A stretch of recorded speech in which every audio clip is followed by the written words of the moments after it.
দ্রুত একবার সরাসরি যাব জলপাইগুড়ির রাজগঞ্জে।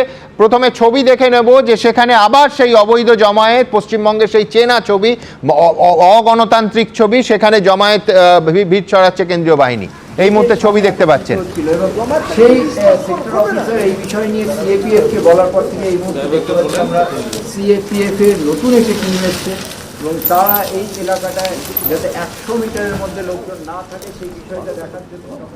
রাজগঞ্জ বিধানসভার একটি ভোট গ্রহণ কেন্দ্রে রয়েছে আমরা এই মুহূর্তে, যেখানে রয়েছে সেখানে দেখা যাচ্ছে যে সকলে ভোট দিতে এসছেন, লাইন দিয়ে দাঁড়িয়ে আছেন। কিছুক্ষণ আগেই যে দৃশ্য দেখা গেল যে এই গেটের সামনে বহু মানুষ একসঙ্গে দাঁড়িয়ে আছেন। এই 100 মিটারের যে দূরত্ব সেইটা আমরা দেখতে পেয়েছি। এখান থেকে সুবীর রায় আমার সহকর্মী দেখাচ্ছে যে দূরত্ব, সে 100 মিটার দূরত্বে রাস্তার উপর হলুদ মার্ক করা ছিল, অথচ এই 100 মিটার দূরত্বের মধ্যে এখানে যে সেন্ট্রাল ফোর্সের যারা আছেন তারা সেখান থেকে মানুষদের একত্রিত না হতে বলেছেন এবং আমরা দেখলাম কিছুক্ষণ আগে তাদেরকে সরিয়ে দেওয়া হলো। তবে তারা যেখানে গিয়ে দাঁড়িয়েছেন যে দূরত্বে দেখা যাচ্ছে সেটাও 100 মিটার দূরত্বের থেকে কম। তবে এই মুহূর্তে গেটের সামনে জটলা নেই এবং এই জটলা কতক্ষণ থাকে সেটাই দেখার, কারণ এই সেক্টর অফিসার যিনি এসেছিলেন তিনি এই বিষয়টা নজরে আসার পর তিনি এখানে যারা সেন্ট্রাল ফোর্সের যারা কর্মী রয়েছেন, নিরাপত্তা কর্মী, তাদেরকে সতর্ক করেন। আমরা দেখতে পাচ্ছি যে এই জায়গাতে নিরাপত্তার নজরদারি থাকলেও বহু ক্ষেত্রেই একত্রিত হচ্ছে বহু মানুষ যারা ভোট দিতে আসছেন, তাদের আত্মীয় স্বজন পরিচিতরা। এবং এই নিয়ে কিছুক্ষণ আগেই আমরা দেখলাম সেক্টর অফিসারের পক্ষ থেকে তাদেরকে, ঠিক আমরা এই মুহূর্তে আবার দেখতে পাচ্ছি যে গেটের সামনে বাইক নিয়ে এসছে, যেখানে বাইক নিয়ে আসা নিষিদ্ধ বলা হচ্ছে, ঠিক সেখানে বাইক নিয়ে এসে তারা দাঁড়িয়ে থাকছেন। ফলে নিরাপত্তার কড়াকড়ি নিয়ে বিভিন্ন দাবি করা হলে ইলেকশন কমিশনের তরফ থেকেও আমরা এই দৃশ্য এখানে দেখতে পেলাম না। সেক্টর অফিসার সতর্ক করা সত্ত্বেও গেটের সামনে সেই একই নিয়ম ভাঙার যে চিত্র সেটা বহাল রইল। ক্যামেরায় সুবীর রায়ের সঙ্গে ঝিলম করঞ্জাই, এবিপি আনন্দ, রাজগঞ্জ। অবজারভাররা সক্রিয় ভূমিকায় আবার বাঁকুড়াতে দেখা যাচ্ছে।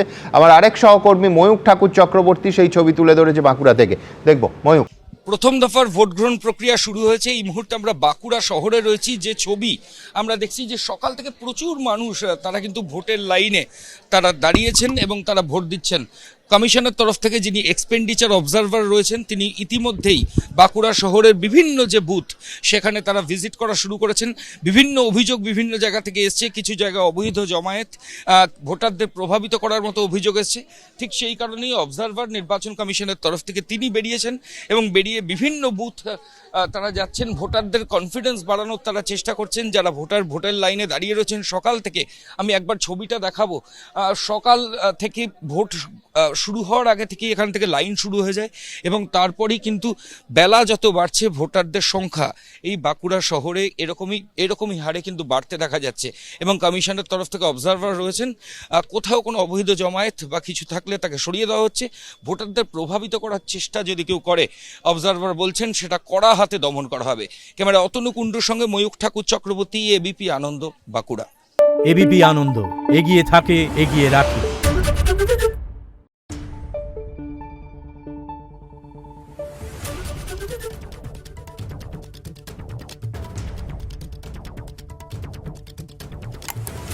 Thank you.